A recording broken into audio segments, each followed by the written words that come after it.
ત્રણ ફરિયાદના કેસમાં ફરાર જૂનાગઢ પોલીસ અત્યારે હાલ ગુજરાત બોર્ડરની અંદર આવી ચૂકી છે। જૂનાગઢ પોલીસ આજે સાંજ સુધીમાં કીર્તિ પટેલને લઈ જૂનાગઢ પહોંચશે। મૃગીકુંડ વિવાદને લઈને કીર્તિ પટેલની ધરપકડ રાજસ્થાનથી કરવામાં આવી છે। કીર્તિ પટેલ ત્રાસ આપતી હોવાની વાત ફરિયાદની અંદર ઉલ્લેખ કરાયો છે। 7 દિવસની અંદર કીર્તિ પટેલની સામે 3 ફરિયાદ દાખલ થઈ છે। અત્યાર સુધી કીર્તિ પટેલને કોને કોને મદદ કરી હતી અને કેટલીક મહિલાઓ અને અન્ય કેટલાક પુરુષો પણ મૃગીકુંડની અંદર સ્નાન કરતા દેખાયા હતા। તેમની સામે ક્યારે કાર્યવાહી થાય છે તેને લઈને પણ અનેક સવાલો અત્યારે ચર્ચાઈ રહ્યા છે।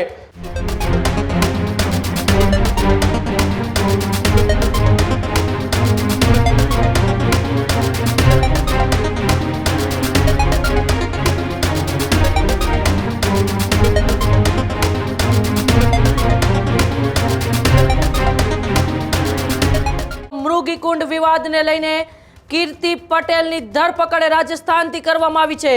જૂનાગઢના મેળામાં મૃગીકુંડમાં સ્નાન બાદ વિવાદ થયો હતો। ધાર્મિક લાગણી દુભાવા અને ફરજમાં રૂકાવટ બદલ કીર્તિ પટેલ સામે ફરિયાદ નોંધાઈ હતી। 20 લાખની ખંડણી માંગવા મામલે પણ તેમની સામે ફરિયાદ નોંધાઈ હતી। કીર્તિ પટેલ સામે કુલ 3 પોલીસ ફરિયાદ છેલ્લા કેટલાય દિવસોમાં નોંધાઈ હતી। ત્રણેય ગુનામાં પોલીસે કીર્તિ પટેલની શોધખોળ કરતી હતી, પરંતુ કીર્તિ પટેલ પોલીસ પકડથી દૂર ફરતી હતી, ફરાર હતી। તે સમયે કીર્તિએ વિડીયો પણ વાયરલ કર્યા હતા। ટૂંક સમયમાં સત્તાવાર જાહેરાત પણ થશે કે કીર્તિ પટેલની ધરપકડ થઈ ચૂકી છે। આખરે મૃગીકુંડના વિવાદ બાદ કીર્તિ પટેલ અનેક વખત છેલ્લા કેટલાય દિવસોમાં ચર્ચામાં રહ્યા છે। 20 લાખની ખંડણી માંગવાનો એક આરોપ પણ સોશિયલ મીડિયા થકી એક ફરિયાદીએ લગાવ્યો હતો। આમ અલગ અલગ 3 ફરિયાદોમાં ગુજરાત પોલીસ કીર્તિ પટેલની શોધખોળ કરતી હતી। આ વિવાદની શરૂઆત આમ તો મહાશિવરાત્રિના મેળાની પૂર્ણાહુતિ સમયે મૃગીકુંડમાં વિવાદિત સ્નાન કરવાને લઈને થઈ છે। ત્યારબાદ જૂનાગઢના મહિલા પીઆઈ જે.કે. મોડ સાથે તેમની એક ઘર્ષણ પણ થાય છે અને તેઓ ખુદ ફરિયાદી બનીને ફરિયાદ નોંધાવે છે। મારી સાથે મારા સહયોગી પ્રદીપ જોડાયા છે। પ્રદીપ, છેલ્લા કેટલાય દિવસોથી ચર્ચામાં રહેતો આમ તો ગુજરાતમાં અનેક વખતે વિવાદિત ચહેરો કીર્તિ પટેલની હવે આખરે ગુજરાત પોલીસે રાજસ્થાનથી ધરપકડ કરી છે અને ટૂંક સમયમાં સત્તાવાર જાહેરાત પણ થવાની છે। શું છે વધુ વિગત? બિલકુલ ઉમંગ, છેલ્લા 7 દિવસની અંદર કીર્તિ પટેલની સામે જૂનાગઢમાં અલગ અલગ 3 જેટલી ફરિયાદો દાખલ થઈ છે। પહેલી ફરિયાદ કીર્તિ પટેલની સામે દામોદર કુંડની અંદર સ્નાન કરવા બદલ વહીવટી પ્રશાસન દ્વારા કરવામાં આવી છે। ત્યારબાદ બીજી ફરિયાદ બજરંગદાસ બાપુ દ્વારા કરવામાં આવી છે અને ત્રીજી ફરિયાદ એક સોશિયલ મીડિયા ઇન્ફ્લુએન્સર દ્વારા કરવામાં આવી છે કે જેને કીર્તિ પટેલ ત્રાસ આપતી હોવાની વાત ફરિયાદની અંદર ઉલ્લેખ કરાયો છે। એટલે કે 7 દિવસની અંદર કીર્તિ પટેલની સામે 3 ફરિયાદ દાખલ થઈ છે અને 3 ફરિયાદના કેસમાં ફરાર કીર્તિ પટેલ કે જેની જૂનાગઢ પોલીસની ટીમે રાજકોટ સુધી અલગ અલગ વિસ્તારોની અંદર તપાસનો દોર ધમધમાટ તેજ કર્યો હતો, પરંતુ રાજકોટ બાદ કીર્તિ પટેલે કયા વિસ્તારની અંદર અથવા કયા શહેરમાં છે તેના લોકેશન ટ્રેસ નહોતા થઈ રહ્યા। અને આ તમામની વચ્ચે આજે વહેલી સવારે કીર્તિ પટેલની રાજસ્થાનથી ધરપકડ કરવામાં આવી છે અને રાજસ્થાનથી ધરપકડ કરતાની સાથે જ જૂનાગઢ પોલીસ આજે સાંજ સુધીમાં કીર્તિ પટેલને લઈ જૂનાગઢ પહોંચશે અને આખી આ ઘટના મામલે મહત્વપૂર્ણ ખુલાસાઓ થાય તેવી શક્યતાઓ વ્યક્ત કરવામાં આવી રહી છે।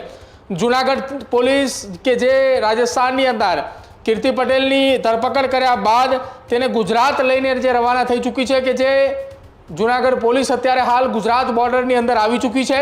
એટલે કે હવે લગભગ આજે સાંજે 5 થી 6 વાગ્યાના અરસાની અંદર જૂનાગઢ પહોંચશે અને જૂનાગઢ પહોંચતાની સાથે જ કીર્તિ પટેલને લઈને મહત્વપૂર્ણ ખુલાસાઓ કરશે કે જૂનાગઢ ભવનાથ ખાતે મૃગીકુંડની અંદર સ્નાન કર્યા બાદ કીર્તિ પટેલને કોણ અને કઈ જગ્યાએ અને કયા રસ્તેથી કીર્તિ પટેલે રાજસ્થાન સુધી પહોંચી હતી, અત્યાર સુધી કીર્તિ પટેલને કોને કોને મદદ કરી હતી, આ સમગ્ર ઘટના મામલે કીર્તિ પટેલને લઈ પોલીસ મહત્વપૂર્ણ ખુલાસાઓ કરે તેવી શક્યતાઓ વ્યક્ત કરવામાં આવી રહી છે। આમ તો થોડા સમય પહેલા જ કીર્તિ પટેલે જેલની અંદરથી બહાર આવી છે। સુરત લાજપોર જેલમાં બંધ કીર્તિ પટેલે થોડા સમય પહેલા જ જેલની અંદરથી બહાર આવતાની સાથે જ ફરી એક વખત વિવાદોની અંદર આવ્યા છે અને આ વખતે વિવાદોની અંદર આવતાની સાથે જ કીર્તિ પટેલે અત્યાર સુધી અનેક એવા વિડીયો પણ જાહેર કર્યા છે કે જ્યારે કીર્તિ પટેલ ફરાર હતી। પહેલી વખત પહેલો વિડીયો જ્યારે સામે આવે છે ત્યારે કીર્તિ પટેલનો વિડીયો સામે આવે છે કે મારા ગુરુ હરિહરાનંદ બાપુએ સનાતન ધર્મને લાંછન ન લાગે એટલા માટે મને સોશિયલ મીડિયા ઉપર લાઈવ આવવાની ના પાડી છે। જો કે ત્યારબાદ લગભગ 2 દિવસ બાદ કીર્તિ પટેલનો એક 15 થી 17 મિનિટનો એક વિડીયો સામે આવે છે, જેમાં ઇન્દ્ર ભારતી બાપુની સામે ગંભીર આરોપ લગાવવામાં આવે છે. અને આ તમામની વચ્ચે કીર્તિ પટેલે સોશિયલ મીડિયાના માધ્યમથી જૂનાગઢના ભવનાથ એ મહાશિવરાત્રિના મેળામાં મૃગીકુંડની અંદર અત્યાર સુધી આ વર્ષે અનેક લોકોએ સ્નાન કર્યા હોવાના પુરાવા આપ્યા છે.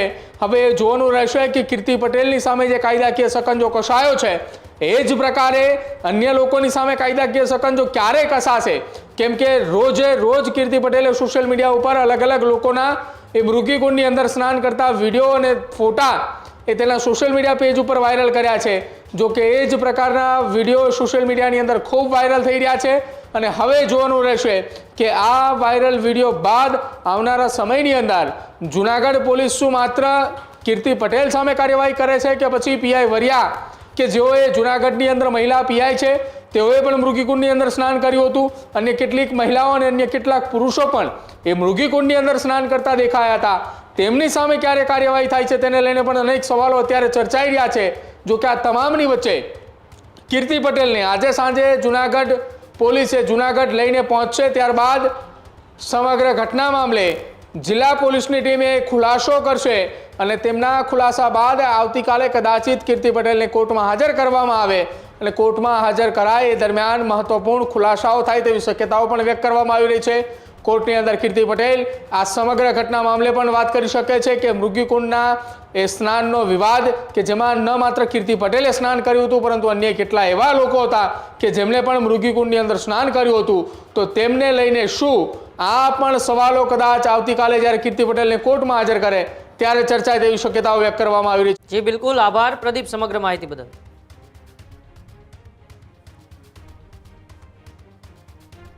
તો કીર્તિ પટેલ જે ખૂબ જ વિવાદિત ચહેરો છે અને રાજસ્થાનથી ધરપકડ થઈ ચૂકી છે, સાંજ સુધીમાં તેમને જૂનાગઢ સુધી લઈ આવવામાં આવશે અને પછી તેમની પૂછપરછ બાદ કદાચ આવતીકાલે એને કોર્ટની અંદર હાજર પણ કરવામાં રહેશે.